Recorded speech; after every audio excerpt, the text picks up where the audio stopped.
नगरांमध्ये gas सिलेंडरच्या तुटवड्याचा सर्वसामान्यांना थेट फटका बसत असल्याचं चित्र आहे। या परिस्थितीत पुन्हा बदल कधी होणार याकडे आता सर्वसामान्यांचं लक्ष लागलंय।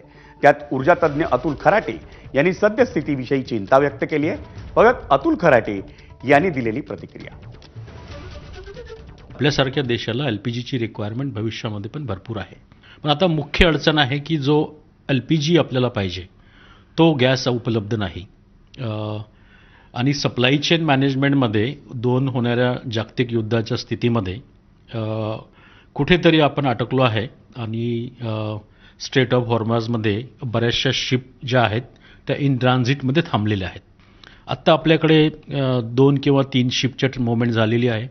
काही शिप्स गुजरातमध्ये पोचलेल्या आहेत आणि त्यांचा डिस्चार्जची सुरुवात झाली आहे। पण एकंदरीत स्थिती बघितली तर आपल्याला लवकरात लवकर याचा चांगल्या प्रकारे सामना करण्याच्या दृष्टीने अधिक जास्त मात्रेने एलपीजी वेगवेगळ्या देशांमधून येण्याची आवश्यकता आहे। आणि मंडळी, आखातातल्या युद्धाच्या पार्श्वभूमीवर मुंबईत निर्माण झालेल्या व्यावसायिक गॅस सिलेंडरच्या तुटवड्याचा फटका हा मनसेचे मुंबई शहर अध्यक्ष संदीप देशपांडे यांच्या उपहारगृहालाही बसलाय। देशपांडे यांचं दादरमध्ये इंदुरी